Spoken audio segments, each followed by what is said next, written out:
Hi mga bakla!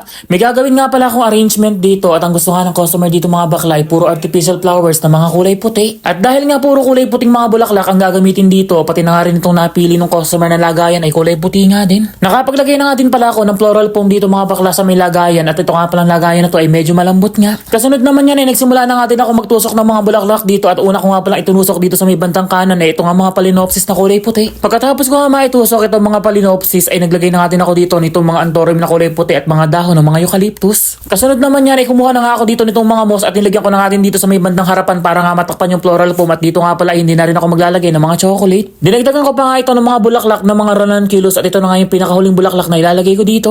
Mega love shoutout kay Rad Strip, Delia Somera at kay Tessie M. Garino. Mega love shoutout kay Eva Clemente, Sia Salomea at kay Miko Rico ng Salala, Oman. Shoutout kay Mariel Danan Tabahonda at kay Jane Lucas. Yun lamang po. Salamat!